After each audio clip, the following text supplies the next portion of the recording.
এ নবীর উম্মত উম্মতিরা হাতেম সাহেব রাহমাতুল্লাহ আলাইহি বলছেন, আমরা যে শরীর আছে আমাদের, এই যে শরীর আছে যাকে কলসি বলা হচ্ছে, এই শরীরে 7টা ভাগ আছে। এই শরীরকে 7 ভাগে ভাগ করে নাও, শরীরটাকে 7 ভাগে ভাগ করে নাও। 7 ভাগে ভাগ করে 7 তাকওয়া ইখতিয়ার করো, 7 ধরনের তাকওয়া ইখতিয়ার করো। 7 ভাগে ভাগ করে নাও। 1 নম্বর চোখ, 2 নম্বর কান, 3 নম্বর জুবান, 4 নম্বর পেট, 5 নম্বর হাত, 6 নম্বর পা, আর 7 নম্বর দিল। এই 7 ভাগে ভাগ করে নাও। আমরা যদি আমাদের এই শরীরটাকে 7 ভাগে ভাগ করে নিতে পারি, এই শরীরটাকে যদি 7 ভাগে ভাগ করে নিতে পারি, তাহলে আমাদের জীবন আসান হয়ে যাবে। বুঝাবার জন্য বলছে, চোখ যদি আমাদের কানা হয়ে যায়, চোখের গুনাহ মাপ। কান যদি কালা হয়ে যায়, কানের গুনাহ মাপ। জুবানে যদি আমরা বোবা হয়ে যাই, কথা বলার গুনাহ মাফ হয়ে যাবে। আর যদি আমাদের হাত কেটে যায়, হাতের গুনাহ মাপ। কাউকে মারার গুনাহ আমাদের মাফ হয়ে যাবে। হাত দিয়ে খারাপ কাজ করার গুনাহ আমাদের মাফ হয়ে যাবে। আর যদি পা কেটে যায়, পা কেটে যায়, পায়ের গুনাহ মাফ হয়ে যাবে।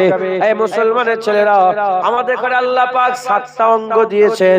এই 7 অঙ্গ দিয়ে আমরা ইবাদত করে, চোখ দিয়ে আমরা ইবাদত করে, কান দিয়ে শুনে আমরা ইবাদত করে, হাত দিয়ে আমরা ইবাদত করে, পা দিয়ে আমরা ইবাদত করে।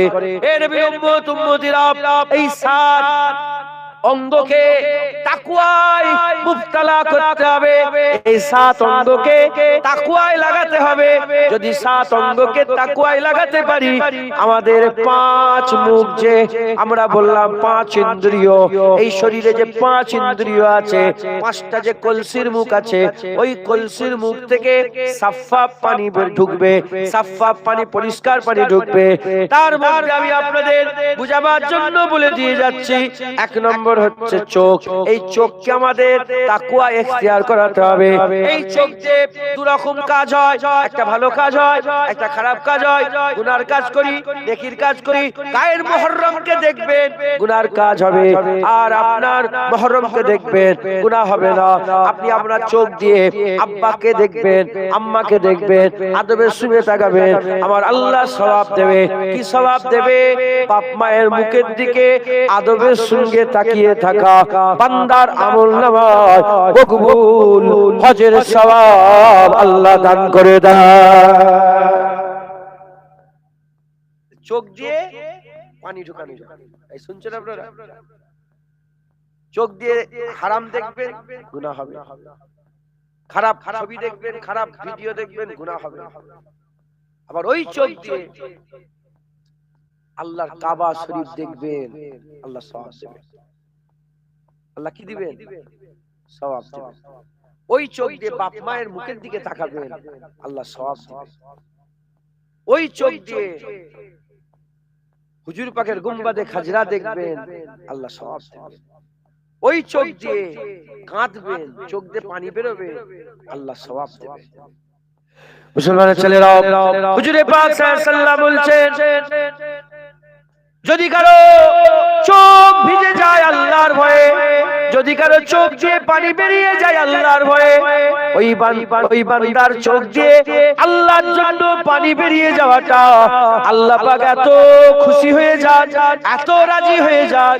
হুজুর পাক সাল্লাল্লাহু আলাইহি ওয়াসাল্লাম উদাহরণ দিয়ে বলছেন, মায়ের স্তন থেকে দুধ বেরিয়ে গেলে যেমন ওই দুধ মায়ের স্তনে আর কোনোদিন প্রবেশ করানো যায় না, বান্দাকে আল্লাহ জাহান্নাম থেকে এমন ভাবে বের করে দেবে, ওই বান্দাকে জাহান্নামে আর কোনোদিন প্রবেশ করানো হবে না।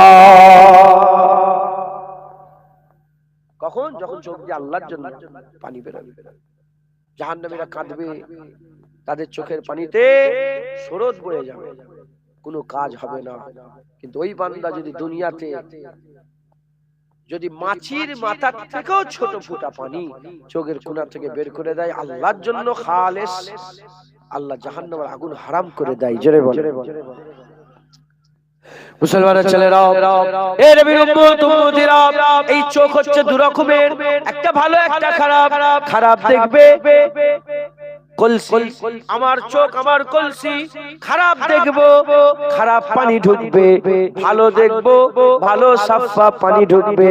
এ মুসলমান এরকম ভাবে কানটা, এই কানের মধ্যে দুরকম আছে, একটা ভালো আছে একটা খারাপ আছে। ভালো শোনা আছে খারাপ শোনা আছে।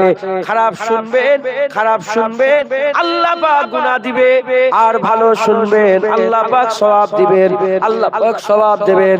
এ নবীর উম্মত উম্মতিরা, কুরআন পড়লে যে সওয়াব, কুরআন শরীফ শুনলে সে সওয়াব, হাদিস শরীফ পড়লে যে সওয়াব, হাদিস শরীফ শুনলে সে সওয়াব, ওয়াজ করলে যে সওয়াব পাওয়া যায়, ওয়াজ শুনলে আমার আল্লাহ ঠিক ওই সওয়াবটাই আমলনামায় দান করে দেয়। খারাপ শুনবেন, গিল্লা শুনবেন, গীবত শুনবেন, কি হবে? আল্লাহ নারাজ হবে। আমার বড় শাহজাহান কারো গীবত শুনতেন, আমি এটা খুব ভালো লাগে। সবাই আমাদের সবাই, কেউ যদি গিয়ে বলেছে যে হুজুর এই করেছে, অমুক হুজুর অমুক করেছে, অমুক মুলি সাহেব এই, এত জোর রেগে যেতে হাঁকার মারতেন, বিয়াদব তুমি আমাকে গীবত শোনাতে, বেরো এখান থেকে, বের করে তোমার গীবত শোনাতে এসছো, বদমাইশ। কিন্তু আমরা নিজেদের দিকে বলছি, খেয়াল করে আমরা লোকের দোষ ভালো, তারপরে কি হলো, তারপরে কি হলো, কোথায় গেল, ভালো করে খোঁজ করলে আমরা গীবত শুনি। কথা ঠিক না বেটি বলে? গীবত শুনবেন, গীবত শুনবেন, কানটাকে সাফ করে। কারো বিষয়ে কথা বললে, আরে থাক ওর কথা বলুন, থাক ও এখানে আসে, ওর কথা। গীবত কাকে বলে জানেন আপনারা? হ্যাঁ, সকলে তো আল্লাহ গীবত জানা আছে তো নাকি? কারো দোষ প্রকাশ করে, কারো দোষ প্রকাশ করে দিয়া কেউ একজন এসে আপনাকে শোনাচ্ছে, কি শোনাচ্ছে? ধরেন আমি লুকিয়ে লুকিয়ে মদ খেয়েছি, ইউনিভার্সিটি লুকিয়ে মদ খেয়েছি, হারাম খেয়েছি, কেউ জানে না। তোমার গ্রামের একটা ছেলে, লুনাঘাটের একটা ছেলে, সে আমাকে দেখে ফেললো যে জুনায়েদ মদ খেয়েছে। ও কি করলে এসে লুনাঘাটে বললো যে হুজুর হজ করতেছে, মদ খেচ্ছে রে, গীবত হয়ে গেল। আল্লাহ পাক বলছে তোমরা কি মরা ভাইয়ের গোশত খেতে ভালোবাসো, লোকের গীবত করো? আমি মদ খেয়েছি গুনার কাজ, দোষের কাজ করছি, আর দেখে এসে যদি নুনাঘাটায় শোনায়, যে শোনাবে সে গীবত করলো, তার জুবানের গুনাহ হলো, আর যে শুনলো তার কানে। প্রশ্ন জাগতে পারে, হ্যাঁ তাহলে গুনাহ করলে বলা যাবে না? হ্যাঁ বলা যাবে। ওই নুনাঘাটার ওই ছেলেটার কর্তব্য ছিল ও ডাইরেক্ট আমার কাছে যাবে, আমার কাছে গিয়ে বলতো কি রে তুই কুরাইশ বংশের ছেলে হয়ে তোর লজ্জা লাগে না, তুই মদ খেচ্ছিস, তোর উপরে আল্লাহর লানত হোক। এতে আল্লাহ খুশি হবে, এতে কি হবে? খুশি হবে। প্রশ্ন জাগতে পারে কেন এরকম, কেন?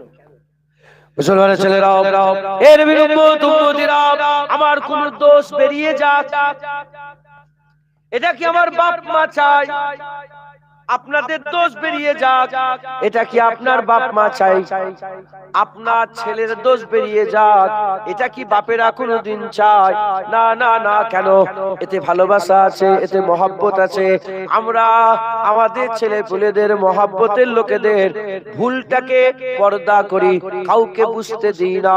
ঘরের কথা ঘরে লুকিয়ে রাখি, পুঁতে ফেলি, কাউকে বুঝতে দেই না। এ নবী উম্মত উম্মতিরা, আমরা চাই না আমাদের মহব্বতের মানুষের দোষটা বাইরে প্রকাশ হয়ে যাক। পৃথিবীতে সবচেয়ে বেশি ছেলেদের ঘরে মায়েরা ভালোবাসে, মাঝিরা ছেলেদের ঘরে সবচেয়ে বেশি ভালোবাসেন। মুসলমানের ছেলেরা মা তার ছেলেকে ভালোবাসে, আমার আল্লাহ পাক তার ছেলেকে মায়ের থেকে ৭০,০০০ গুণ বেশি ভালোবাসে। যদি মা না চায় যে ছেলের দোষ বেরিয়ে যাক, আল্লাহ কি করে চাইবে তার মহব্বতের বান্দার দোষটা বেরিয়ে যাক? তাই তো আমার আল্লাহ পাক বলেছেন, হুজুর পাক শুনিয়েছেন, তোমরা একে অপরের দোষকে লুকাও, আল্লাহ সাত্তারুল উয়ুব, আমার আল্লাহ পাক দোষ লুকাতে ভালোবাসেন। তোমরা যদি একে অপরের দোষকে লুকাও, পর্দা করো, গীবতটাকে যদি লুকিয়ে রেখে দাও, আমি আল্লাহ পাক তোমাদের দোষকে কিয়ামতে পর্দা দিয়ে জান্নাত দান করে দেব। যখন কোটি কোটি সব বান্দারা দাঁড়িয়ে থাকবে, আমি আল্লাহ তোমাদের দোষ লুকিয়ে দেব, আমি আল্লাহ তোমাদের দোষ সবার সামনে প্রকাশ করব না। মুসলমান, আমার আল্লাহ পাক দোষ লুকলে কত ভালোবাসে। খবরদার গীবত শুনবেন না, গীবত শুনবেন না, খবরদার। আল্লাহ আমাদের সকলকে হেফাজত করেন। যখন আমরা কান বেশি চলবো, কানের তাকুয়া হবে, পরিষ্কার পানি চলবে। এখানে আরেকটা কথা দাঁড়িয়ে বলে দিই, ধরেন চোখ দিয়ে খারাপ দেখে ফেললেন, চোখ দিয়ে খারাপ দেখে ফেললেন, কি গো হবে না হবে না? দেখা হবে না হবে না? গুনাহ ছাড়া মানুষ আছে না? তুই মনে কর জুনায়েদ মনে আল্লাহর ওলি নাকি? জুনায়েদের গুনার ব্যাপারে জানলে মুখে থুতু ফেলবে। আমরা সব গুনাহগার, কুল্লু বানি আদম খাতাও, প্রতিটা আদম সন্তান খাতাকার। তাদের মধ্যে ভালো কারা? তাওয়াবিন, যারা তওবা, তাদের মধ্যে ভালো যারা তওবা করে, তওবা করেনওয়ালা, তাদের মধ্যে ভালো। মুসলমান, আল্লাহ না করে যদি চোখ দিয়ে কোনোদিন খারাপ দেখে ফেলেন, সঙ্গে সঙ্গে তওবা করুন। রাজি আছেন? আমি তো ভাগ করে দিলাম, পুরো শাককে ভেঙে দিচ্ছি, চোখটাকে পুরো আলাদা করে দেন। জিসমকে পুরো আলাদা রাখেন, শুধু চোখ, চোখ নিয়ে শুধু ভাবেন গুনাহ দেখবো, তওবা করব। যদি তওবা করেন আর আল্লাহ যদি তওবা কবুল করেন, ওই দেখার জন্য যে গুনাহটা হয়েছিল, তওবা করার কারণে ওই গুনাহটাকে আল্লাহ নেকি করে দেবেন। যেটা হবে না সুবহানাল্লাহ? ওই গুনাহটাকে আল্লাহ কি করে দেবেন? নেকি করে। মুসলমানের ছেলেরা, এর বিরুদ্ধে ঠিক ওই রকম ভাবে কানে যদি আল্লাহ না করেন গীবত শুনে ফেলেন, খারাপ শুনে ফেলেন, আর গান শুনে ফেলেন, যদি শোনা হয়ে যায় তওবা করে নেবেন, আল্লাহর কাছে মাফ চেয়ে নেবেন। আল্লাহ আমার ভুল হয়ে গেছে, তওবা করলাম, আল্লাহ ইস্তেগফার করলাম, আল্লাহ আপনি আমাকে মাফ করে দেন, আল্লাহর কাছে মাফ চেয়ে নেবেন। চোখ হয়ে গেল, কান হয়ে গেল। দ্বিতীয় নম্বর হচ্ছে জুবান। জুবানের হেফাজত করেন, কথা বুঝে শুনে বলবেন, মিথ্যে কথা বলবেন না, মিথ্যে কথা বলবেন না। হুজুর পাক সাল্লাল্লাহু আলাইহি ওয়াসাল্লাম বলেছেন, আমার উম্মত সব করতে পারে, মিথ্যা বলতে পারে না। মিথ্যে কথা বলবেন না, মিথ্যা আল্লাহ পছন্দ করে। এই জুবানে জিকির করেন, এই জুবানে সুবহানাল্লাহ বলেন, আলহামদুলিল্লাহ বলেন, এই জুবানে কোরআন শরীফ তেলাওয়াত করেন, এই জুবানে আল্লাহ নাম লয়, আল্লাহ পাকের বড়াই করেন, আল্লাহ পাকের মহত্ব বর্ণনা করেন, বেশি বেশি করে আল্লাহর ইবাদত করেন। এর বিরুদ্ধে এরকম ভাবে আমাদের কি করতে হবে? জুবানের ইবাদত করতে হবে, গুনাহ থেকে বাঁচাতে হবে, বেশি বেশি ইবাদত করতে হবে। আল্লাহ না করেন যদি গীবত হয়ে যায়, তহমত হয়ে যায়, মিথ্যা হয়ে যায়, সঙ্গে সঙ্গে আল্লাহর কাছে মাফ চাইবেন। ভুল করে ফেলেছে, আল্লাহ